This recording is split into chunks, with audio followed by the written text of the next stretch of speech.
Let's walk back tens of thousands of years, to a time when the world was colder, quieter, and the night stretched longer than anything most of us have ever known. We're stepping into the Ice Age, not as tourists, but as quiet observers, trying to understand how, in the most hostile winters, our ancestors not only survived, but slept. Before we settle in, thank you for being here, wherever you are. If you're awake at the end, I'd love to know the time where you are and where you're listening from. Drop a comment if you'd like. And if these slow, deep dives help you relax, it truly helps to like the video and subscribe.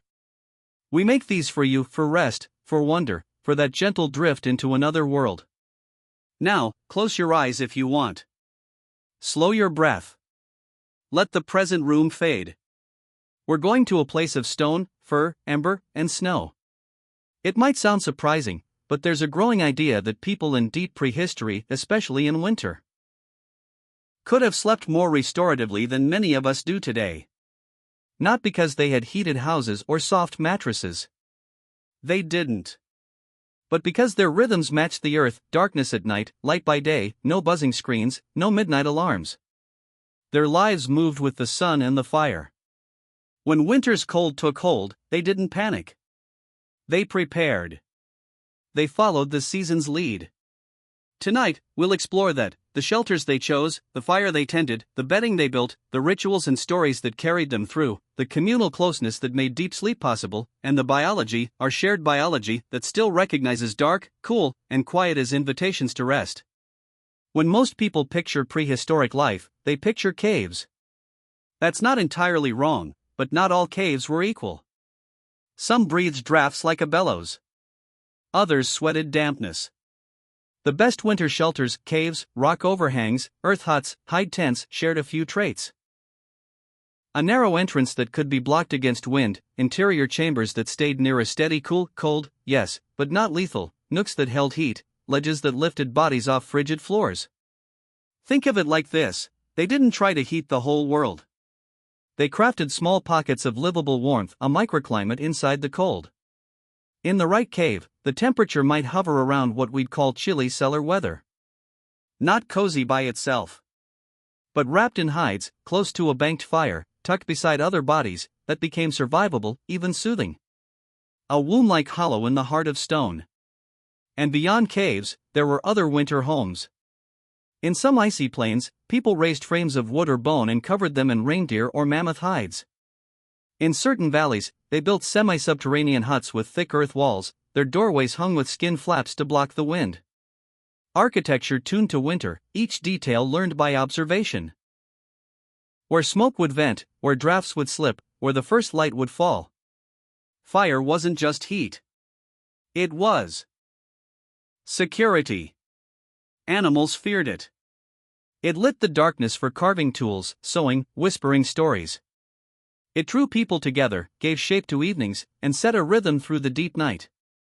In many shelters, the soot patterns hint that fires were kept alive for long stretches, embers tended, logs added carefully, not too fast to smoke the air, not too slow to let the coals die. Tending the fire was a quiet ritual. Someone stirred the bed of ash with a smooth stick. Someone else placed a split of wood at just the right angle to burn slow and hot. The work was unspoken, handed from one pair of hands to another without ceremony, because the ceremony was the fire itself, the glow, the crackle, the breath of heat across skin. It was a living metronome in the center of the group's sleep. Contrary to the cartoon image of stone floor, bare back, winter sleeping surfaces were crafted with care. People layered grasses, sedges, moss, and rushes, they wove mat-like pads. They refreshed them when they grew compacted or damp. Ash from old fires might be scattered beneath to deter pests and add insulation. Fragrant plants, wild thyme, yarrow, and others added comfort and kept insects at bay. On top of these layers, hides, bison, reindeer, aurochs scraped, smoked, softened, and stitched into wraps and covers. They built warmth like a mason builds a wall, layer by layer. Insulation below to block the earth's chill. Hides above to trap body heat.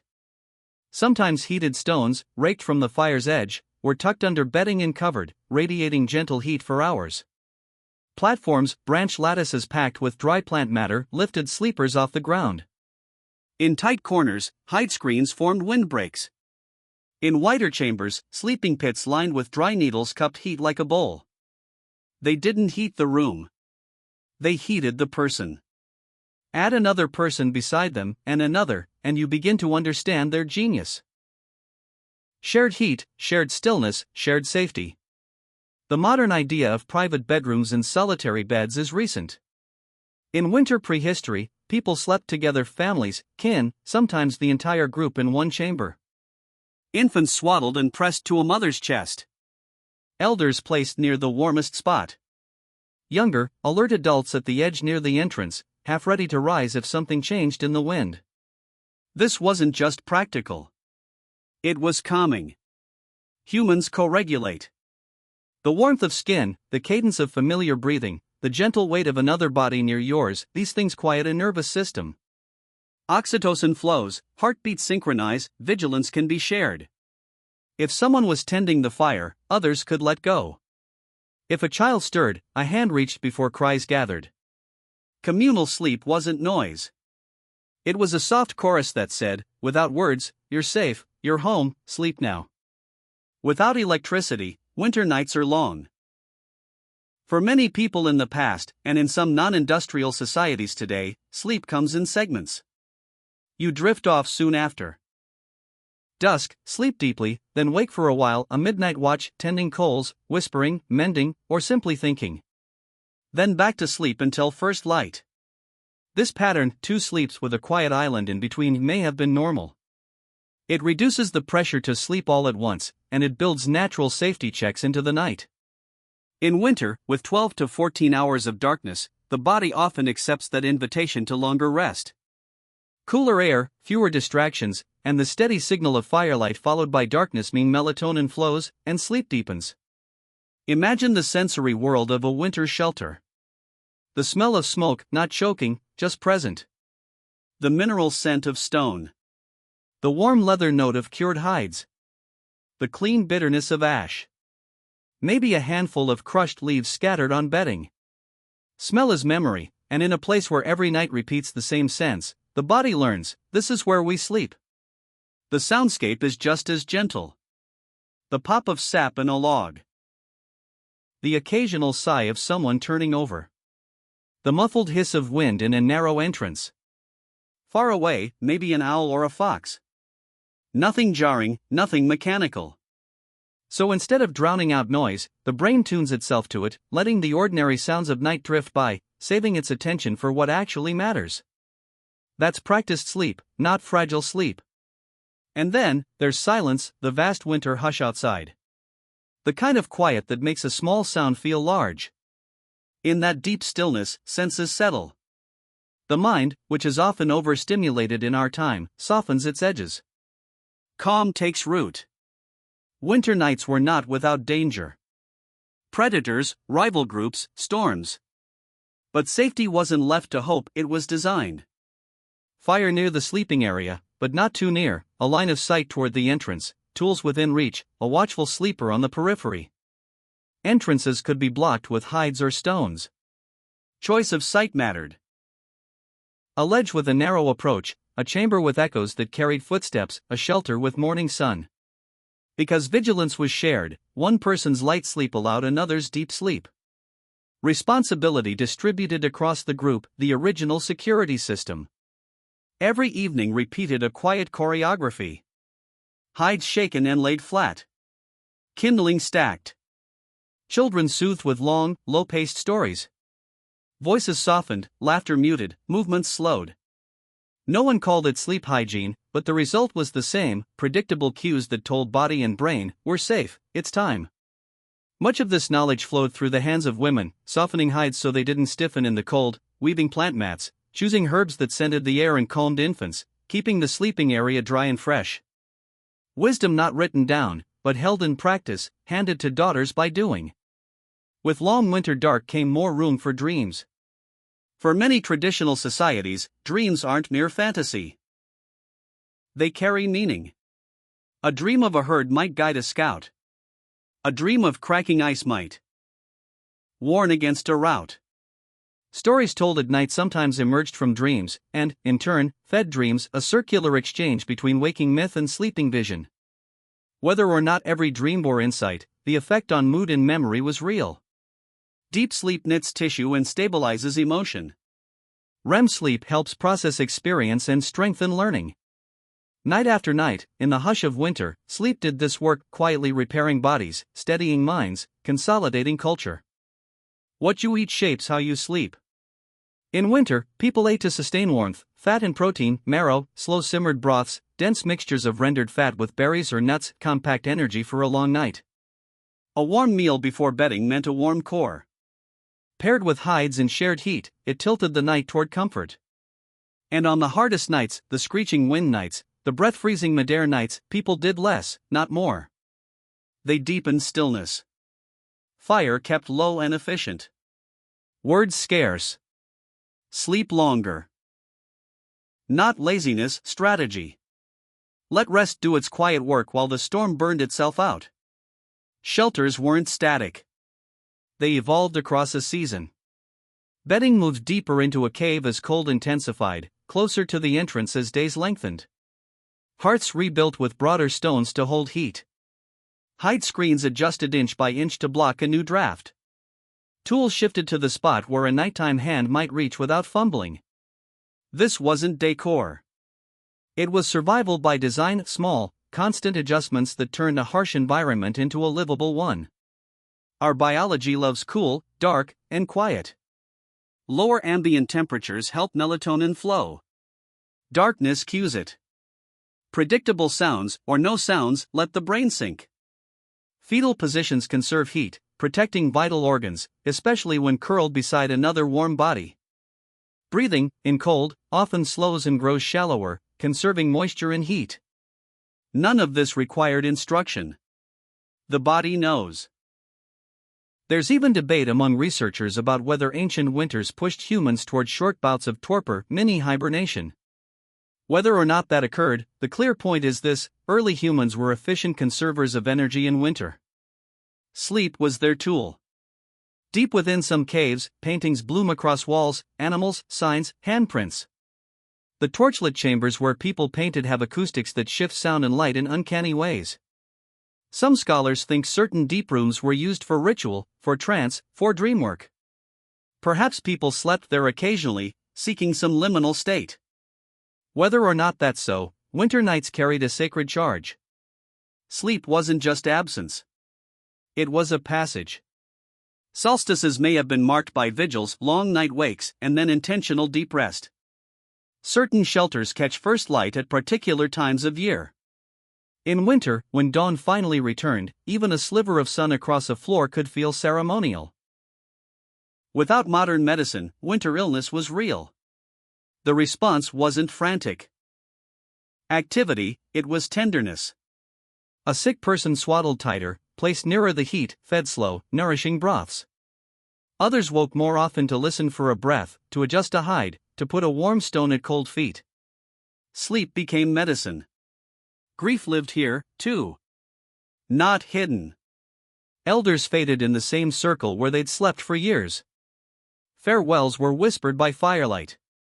In some places, the dead were wrapped carefully and laid with beads or pigment or tools, a gentleness that says love in any language. The line between sleep and death is not the same, but in winter, both were honored with quiet and warmth.